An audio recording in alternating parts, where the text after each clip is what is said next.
Chapter 1. The antique shop was an accident. I was only in town to visit my niece, but the scent of aged wood and forgotten stories, a blend of beeswax and old paper, pulled me in like an invisible thread. I'm Clara, 60 years old, and prone to such whimsical detours. My life, since retiring from a career in library science, had settled into a comfortable, if sometimes predictable, rhythm of gardening, reading, and quiet reflection. But the allure of the unknown, the whispers of history contained within forgotten objects, still held a potent charm for me. Inside the shop, a labyrinth of forgotten treasures, my gaze was drawn to a small, ornate wooden birdcage. It stood on a rickety display table, slightly separate from the other curiosities, as if waiting to be noticed. It was empty, of course, but something about its intricate carvings and the tiny, almost invisible latch on its base captivated me.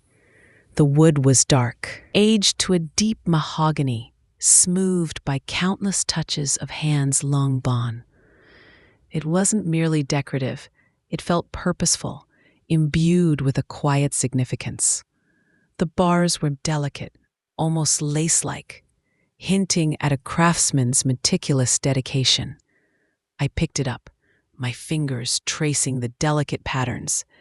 A faint, almost imperceptible inscription was carved into the base, nearly worn away by time.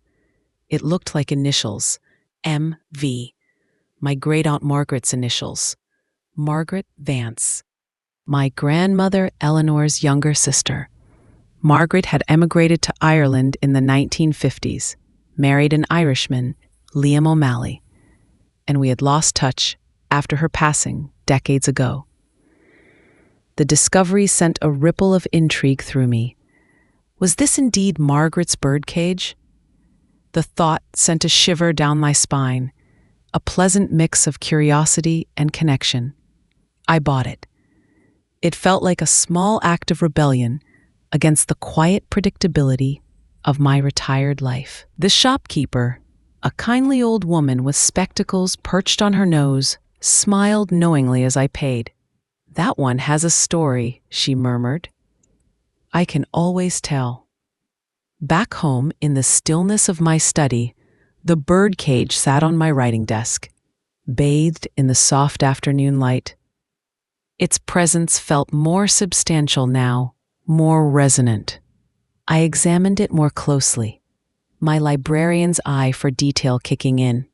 The wood was dark, almost black in places, testament to its age. As I ran my fingers along the bottom, feeling for any anomalies, I felt a faint indentation, a hidden catch. It was so cleverly designed, almost part of the natural grain of the wood, that I might have missed it entirely. With a gentle push, a thin, almost invisible drawer slid out from the base, with a soft, dry whisper of old wood. It held a single item, a small, tarnished silver bird charm, barely larger than my thumbnail. It was cold to the touch, intricately detailed, its tiny wings slightly outstretched as if in flight. It was clearly very old, and underneath it, a tightly folded, yellowed piece of paper. It wasn't a letter or a diary entry. It was a fragment, a partial poem written in elegant, looping script. The ink faded but still legible.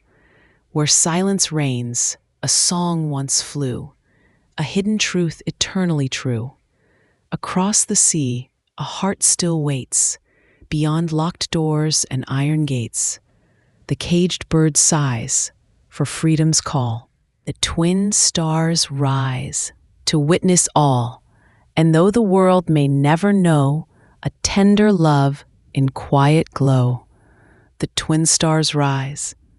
The phrase resonated with an unsettling familiarity, a distant echo from my childhood. I had a faint, almost dreamlike memory of my grandmother, Eleanor, humming a lullaby about twin stars when I was a child. It was a melody she rarely sang, always with a faraway, almost melancholic look in her eyes. She'd hummed it when she thought no one was listening. A private tune of sorrow or longing, but Eleanor had passed away years ago, taking her memories with her, or so I had thought. This wasn't just a quaint antique. This was a mystery intricately tied to my family. The birdcage, the charm, the poem, they felt like clues, carefully placed breadcrumbs leading to a forgotten secret. My grandmother, Eleanor, and her younger sister, my great-aunt Margaret, had always been close, despite Margaret's emigration. Yet, this feeling, this hidden connection to twin stars, suggested something deeper, something never spoken of. Was this indeed connected to Margaret? Or perhaps to something even older, something that predated both their lives? I pulled out an old, worn family photo album, its pages brittle with age. Among the faded sepia images, I found a picture of young Eleanor and Margaret, perhaps in their late teens, standing in a sun-dappled garden. Eleanor, ever the more vivacious one, was laughing, her arm linked through Margaret's. Margaret, always a little more reserved, had a small silver bird charm pinned to her simple blouse, identical to the one I'd found in the birdcage. My heart pounded with the thrill of recognition. The birdcage, with its initials, the poem, and now the charm, confirmed its provenance. It belonged to Margaret. And the poem, with its reference to twin stars, deepened the enigma, hinting at a story she carried with her, a story she couldn't tell. I decided to start with the poem, dissecting its verses like an ancient text. Across the sea, a heart still waits. This clearly pointed to Ireland, where Margaret had lived out her days.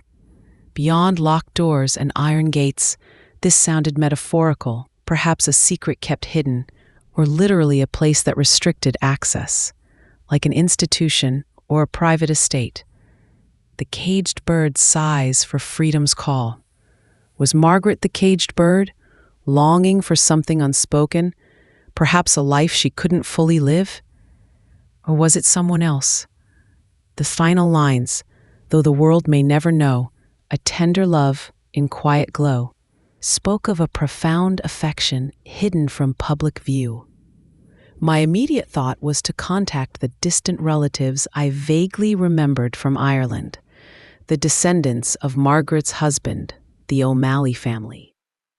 It had been decades since we had any real contact, just Christmas cards that eventually ceased. My own mother had tried to keep in touch, but as years passed, the connection faded. I began digging through old address books, dusty boxes of correspondence, and even some of my mother's old diaries, searching for any scrap of contact information. The digital age made some of this easier, but for truly old connections, the physical remnants of the past were often the only key. This birdcage, an unexpected antique found by chance, had suddenly opened a door to a hidden corner of my family's past, a corner I barely knew existed. It hinted at a secret across the sea, a song unsung, and the haunting presence of twin stars. I felt an undeniable pull, a sense that Margaret was reaching out from beyond, guiding me, a silent beacon across the generations, to unravel a truth that had been locked away for far too long. The more I looked at the birdcage, the more I felt its silent insistence, a powerful urge to complete the story it had begun to tell. Chapter 2. The small, ornate birdcage with its hidden compartment and the cryptic poem about twin stars and a caged bird, had squarely pointed me towards my great-aunt Margaret in Ireland. The silver bird charm confirmed the birdcage was hers, a deeply personal object. The poem spoke of a secret, a heart waiting across the sea, and a tender love that the world might never know. My focus immediately turned to the O'Malley family, Margaret's Irish in-laws, whom I vaguely remembered from sparse Christmas cards. It was a thread, however thin, and I intended to pull it. Locating them proved challenging, a slow, methodical process that felt like piecing together a delicate mosaic. Decades had passed since the last correspondence. My initial online searches for O'Malley County Clare yielded thousands of results, too broad to be useful. I narrowed my search, cross-referencing Margaret's known emigration date and her husband Liam's name. I scoured old Irish electoral rolls and census records, searching for their names and any children they might have had. Eventually, I found their death records, located in a small parish in County Clare. This was a crucial breakthrough. With their death records, I was able to piece together the names of their children, my second cousins, whom I'd never met, Finn and Siobhan. I searched for their current addresses or phone numbers. Finn, I discovered through online obituaries, had passed away a few years prior, but Siobhan O'Malley, in her late 70s, was still living in County Clare, according to public electoral records. I found the public contact number for her, a landline, a rarity in this digital age, which gave me a strange sense of hope. With a mix of trepidation and urgency, my heart thumping a nervous rhythm, I placed the international call. The rings felt impossibly long. Siobhan's voice, when she answered, was warm, tinged with a melodic Irish accent that immediately transported me. "Hello?" she said, her voice lilting. "Hello, my name is Clara Vance," I began, my voice a little shaky. "I know this might sound strange, but I believe we're distant cousins. My great-aunt was Margaret Vance O'Malley." A pause on the other end, then a surprise but gentle, "Oh, Margaret, my mother. It's been so long since anyone from that side of the family has called. It's lovely to hear from you, Clara." Relief washed over me. "It's lovely to hear from you too, Siobhan. I recently came across something of Margaret's, and it led me to a bit of a mystery. I found a beautiful old wooden birdcage, and inside it a tiny silver bird charm and a fragment of a poem. It mentions twin stars and a caged bird, and feels very personal to Margaret." A profound silence stretched across the line, heavy with unspoken history. Then Siobhan's voice, now hushed, almost a whisper. "The birdcage and the poem? Twin stars? My mother, Margaret, used to whisper that in her sleep sometimes." It was a phrase, almost a prayer. It was a secret, Clara. A secret she carried to her grave. A sorrow that never truly left her. My heart pounded with anticipation. "Do you know what it means, Siobhan? What secret could be so profound?" Siobhan sighed, a sound filled with decades of suppressed emotion. "Part of it, perhaps. My mother had a twin sister, a twin. She never spoke of her directly, not to me, not to anyone else in the family. But she kept a small, locked wooden box, always hidden away. She always said it was for her twin star, and that it held the truth of what couldn't be. She told me on her deathbed, that the key was hidden where the caged bird sings no more. I never understood what she meant or where to find it. I always thought it was just a sentimental keepsake, a piece of her Irish poetic nature. A twin sister. My great-aunt Margaret had a twin, and my grandmother Eleanor never mentioned it. This was a monumental revelation, a seismic shift in my understanding of my family history. Twin stars rise. It all made perfect, heartbreaking sense. The poem was Rose's song, her story, and Margaret's ode to her lost sister. The key, I said, a sudden, blinding realization dawning on me. The bird charm, the one from the birdcage, is it a key? It's so tiny and intricate, it looks like a charm, but it could be a key. Siobhan gasped on the other end of the line, a sharp intake of breath. I remember. My mother used to wear a small silver bird on a chain around her neck, hidden beneath her clothes. She called it her key to secrets. I thought it was just symbolic, a poetic metaphor. The birdcage, you mean it held the actual key? The one that unlocks her secret box? Her voice was filled with a mixture of disbelief and dawning hope. It was a small, intricate key, almost disguised as a charm, a brilliant piece of craftsmanship and concealment. The birdcage wasn't just a container for the charm. It was a clever hiding place for the most crucial piece of the puzzle, a secret within a secret. I explained to Siobhan exactly where I found it, describing the hidden drawer in the birdcage's base, and urged her to search her attic for the locked box Margaret had spoken of. A few days later, the phone rang, and it was Siobhan, her voice trembling with raw emotion, a mix of sorrow and wonder. She had found the bird charm in the birdcage just as I described, and yes, it was the key. It unlocked the hidden wooden box Margaret had kept.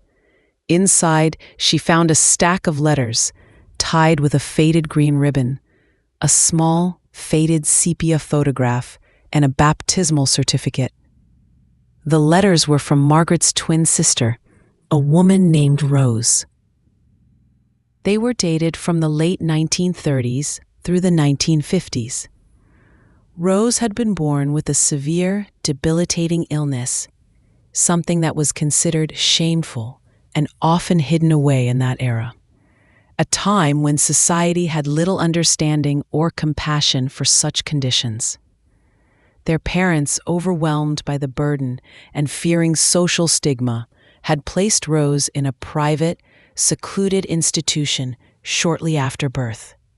Margaret, however, had visited her twin sister regularly, secretly throughout her life. The letters, written in a shaky but determined hand, were Rose's only connection to the outside world, filled with her dreams, her quiet observations, and her deep love for her twin. The photograph showed two young women, strikingly identical in every feature, with the same eyes, the same nose, the same gentle curve of the lips. But one, Rose, was confined to a rudimentary wooden wheelchair, her body frail and small, her eyes holding a poignant sadness. The other, Margaret, stood beside her, strong and protective, her hand resting gently on Rose's shoulder, a fierce love evident in her gaze. The baptismal certificate confirmed Rose's birth, a mere few minutes after Margaret's, a detail that made the forced separation even more heartbreaking. Rose, Siobhan whispered over the phone, tears evident in her voice. My mother had a twin sister named Rose. She died in the institution in 1958, never knowing a life outside its walls, never truly experiencing freedom. My mother carried that sorrow, that secret, all her life. She mourned her twin, the vibrant life Rose never had, the experiences she was denied. The poem's lines echoed in my mind, now imbued with a devastating clarity. Across the sea, a heart still waits. Margaret's heart, mourning for Rose, even after Rose's passing. Beyond locked doors and iron gates, the harsh reality of the institution. The caged bird sighs for freedom's call. Rose, trapped by illness, societal judgment, and the physical walls of her confinement. The twin stars rise to witness all. Margaret and Rose, connected eternally, their bond transcending the injustice of their separation. My great-aunt Margaret, the woman I remembered as quiet and a little melancholic, had been living a life shadowed by immense grief and a profound secret love. My grandmother Eleanor, her legitimate sister, never knew of Rose's existence, a testament to the oppressive layers of concealment imposed by society and their parents. The discovery explained Margaret's quiet nature, her sometimes faraway gaze, her deep empathy. The birdcage found by chance in an antique shop had not only revealed a hidden twin, but explained the quiet sadness that had always clung to Margaret. It was a story of a life lived in secret, a twin sister hidden from the world, and the enduring bond between two souls, forever linked as twin stars. The next crucial step was to understand the precise circumstances of this secrecy, and why my great-grandparents felt it necessary to hide Rose even from Eleanor.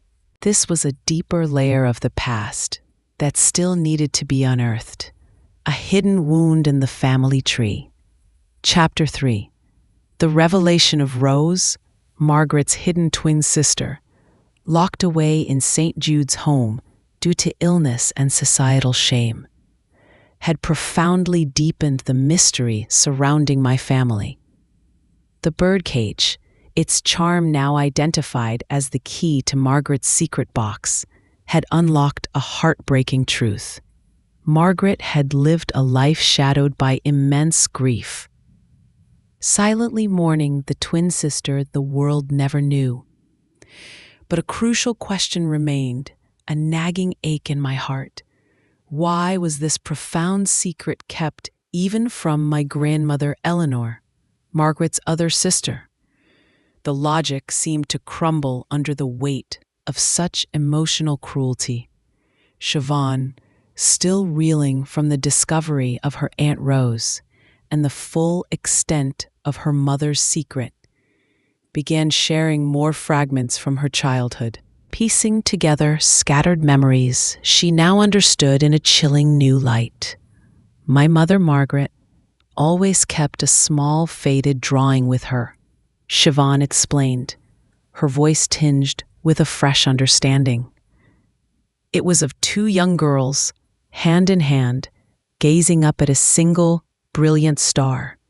She never said who they were, just that it was a memory of twin stars. She would sometimes touch it, a faraway look in her eyes. This was further confirmation of Rose's existence, a visual testament to Margaret's private world of sorrow and love. I also began to re-examine my grandmother Eleanor's life, sifting through my own memories and old family anecdotes. Eleanor had always been the more outgoing, practical, and outwardly successful sister. She was the one who married well, built a strong family, and seemed to navigate life with unwavering confidence. My great-grandparents, Margaret and Eleanor's parents, had been fiercely concerned with appearances and their standing in the community, a rigid adherence to the social codes of the early 20th century. The idea of a child with a severe, debilitating illness, particularly one requiring institutionalization, would have been a devastating blow to their carefully constructed reputation. It was plausible, even likely, that they enforced the secrecy with an iron fist, even from Eleanor, to protect her future, her marriage prospects, and the family name, ensuring no whisper of taint touched her life. To confirm this painful theory, I sought out more detailed information about St. Jude's Home for Ailing Children. Siobhan had found the name on Rose's baptismal certificate, St. Jude's Home for Ailing Children, a private facility known for its strict, almost monastic seclusion. Located in a remote, isolated part of County Donegal, far from prying eyes, I began searching for any public records, historical accounts, or even local folklore about St. Jude's. Such institutions often left very few official traces, their existence deliberately shrouded in silence. It was difficult. Most records from such private, often church-affiliated institutions were not easily accessible, protected by privacy laws, or simply lost to time. However, my persistence, honed by years as a librarian, paid off. I found an old, brittle local newspaper article from Donegal dated 1959, reporting on the final closure of St. Jude's Home. The article was brief, almost clinical, but it mentioned a list of staff and some of the final residents being transferred to other facilities, or, in some cases, having passed away within the home's walls. Among the names of the deceased residents was Rose Vance, with her date of passing listed as 1958, and among the names of long-term staff, a Sister Agnes, described as a dedicated and compassionate caregiver, particularly devoted to the most challenging cases. I felt a surge of desperate hope. Could Sister Agnes still be alive?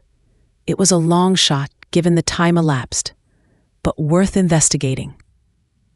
I searched for any records of Sister Agnes, potentially through old convent archives, local church records, or even genealogical databases for religious orders. Miraculously, my efforts bore fruit.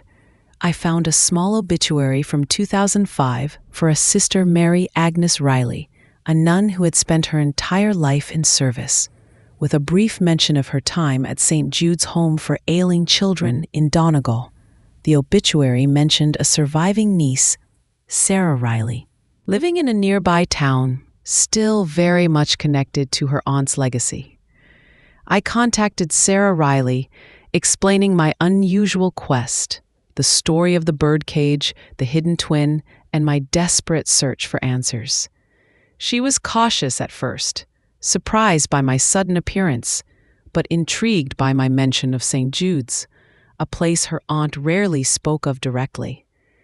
As I explained the family secret, the twin sisters, and the weight of the hidden life, Sarah's demeanor softened. She recalled her aunt, Sister Agnes, speaking occasionally of the Vance twins with great fondness and sadness. Aunt Agnes always said one of them, Rose, was the sweetest child, so gentle despite her frailties, Sarah recounted, her voice tinged with the echo of her aunt's memories.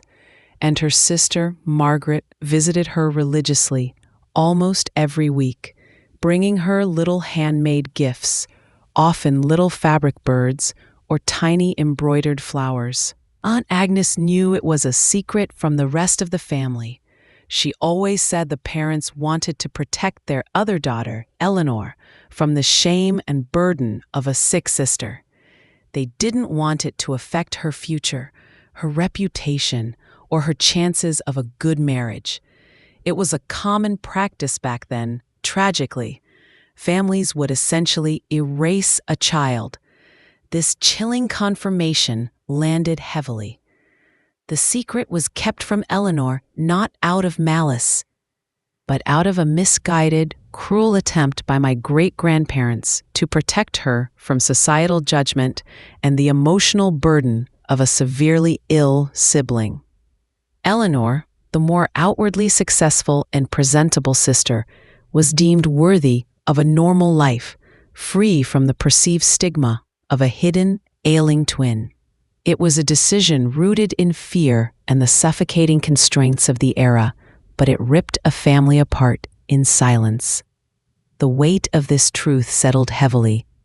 Eleanor, my grandmother, lived her entire life unaware of Rose's existence, never knowing she had a twin sister, a hidden shadow to her own bright life.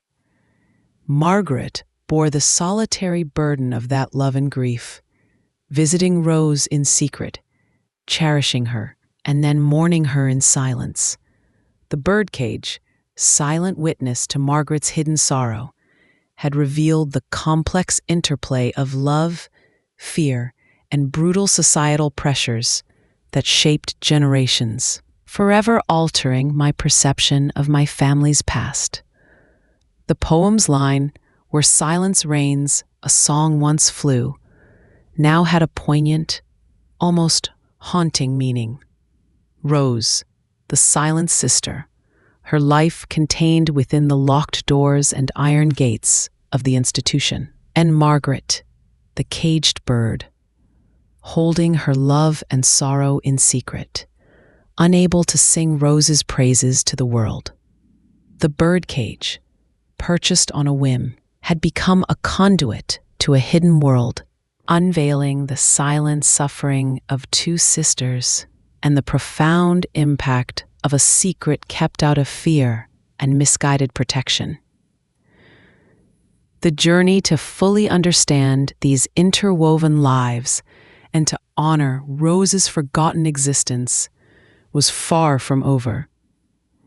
It was time to bring Rose's story, her name, and her place in our family tree into the light, ensuring her song would finally be heard. Chapter 4. The complete story of Rose, Margaret's hidden twin, had now been laid bare, piece by heartbreaking piece, confirmed by the Birdcage, Margaret's secret box, Siobhan's raw memories, and the poignant recollections shared by Sister Agnes's niece, Sarah Riley. The reason for the agonizing secrecy became devastatingly clear. My great-grandparents, driven by the crushing weight of societal shame and a misguided desire to protect Eleanor's future, had erased Rose's very existence from public and family memory. Margaret, her loyal twin, bore the solitary, immense burden of that secret love and grief throughout her entire life. The profound weight of this history settled deeply within me, a heavy, sorrowful cloak.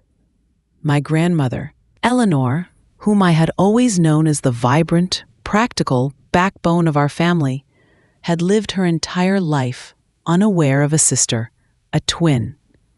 Margaret, whom I had remembered as a quiet, slightly melancholic great-aunt, was in fact a hero of immense compassion, loyalty, and quiet resilience, bearing an unbearable secret for decades. Her quietness was not simply her nature, it was the weight of an unspoken sorrow, a lifetime of suppressed grief for a sister hidden from the world. The Birdcage, no longer merely an antique, now sat on my desk as a silent, powerful guardian of this profound truth. Its intricate carvings seemed to whisper stories of hidden lives and enduring love, of the fragile nature of societal acceptance and the fierce bonds that defy it. I felt an overwhelming, almost sacred urge to honor Rose's existence, to bring her out of the shadows where she had been confined by fear and judgment, and to integrate her fully into our family narrative, ensuring her name, her story, and her place were finally acknowledged, even if only through memory. My first tangible step was to meticulously update our family tree. Rose was not just a name whispered in a hidden box. She was a vital, irreplaceable member of our family, a twin sister to Margaret and a sister to Eleanor.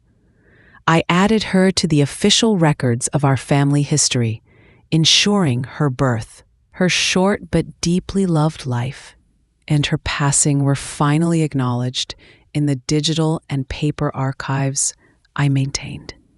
It was a small act, but felt profoundly significant, a restoration of dignity. I then reached out to Siobhan in Ireland, sharing every new detail confirmed by Sarah Riley. Siobhan was deeply moved, her voice often breaking with emotion. The new insights helped her understand her mother, Margaret, in a completely new light, not just as a quiet woman, but as someone who carried a heroic, silent love. Siobhan expressed a profound desire to visit the site of St. Jude's home, to pay respects to her Aunt Rose, and to finally grieve openly for the twin her mother had mourned in secret, a grief that had been passed down through generations, silently, invisibly. We planned a trip to Ireland, a pilgrimage of remembrance.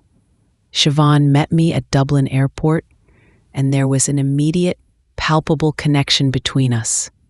Forged by the shared secret we were unraveling, a bond stronger than any blood relation could define on its own.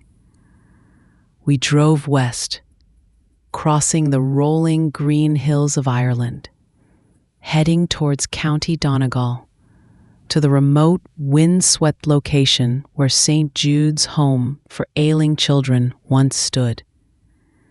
The journey was long, and the landscape became increasingly wild and isolated, mirroring the seclusion of Rose's life. The building itself was long gone, demolished decades ago, replaced by a quiet, overgrown field, now dotted with wild flowers. A faint, almost invisible stone foundation was all that remained, but the air felt heavy with history, imbued with the echoes of lives lived and secrets kept. We stood there, silently, for a long time, the wind carrying whispers across the fields. Siobhan, tears streaming down her face, brought a small hand-tied bouquet of wildflowers, purples, whites, and yellows, colors Margaret would have loved.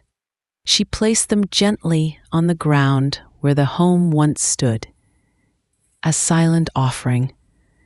We spoke Rose's name aloud, our voices soft but firm against the wind, acknowledging her life, her suffering, and the fierce, unyielding love Margaret had for her.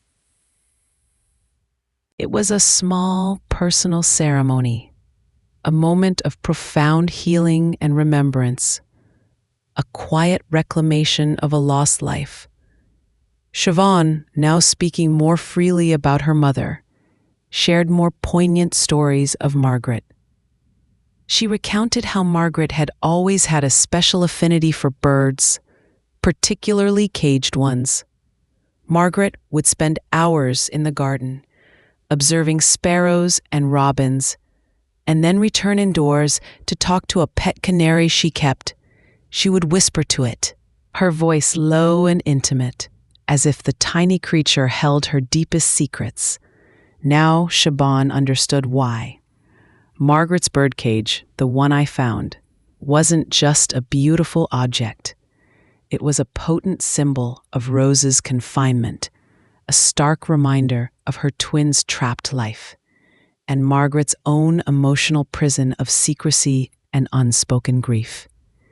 We visited other places significant to Margaret and Rose, tracing the quiet paths Margaret must have walked during her secret visits. We found the local church in Donegal, where they were secretly baptized, a hurried, private ceremony that reflected the desperation of their parents. In a dusty antique shop in a nearby village, we found an old, beautifully carved wooden bird, a piece that resonated deeply with the birdcage's design, its wings outstretched as if yearning for flight. We purchased it, and with the silent understanding, returned to Rose's unmarked burial site near the old home's foundation. We placed the carved bird there, a final, silent tribute, symbolizing Rose's spirit finally finding freedom. The journey to Ireland was more than just a genealogical quest. It was a pilgrimage of the heart, a profound act of historical empathy. It allowed Siobhan to fully embrace her mother's hidden sorrow and to finally grieve openly for an aunt she never knew existed.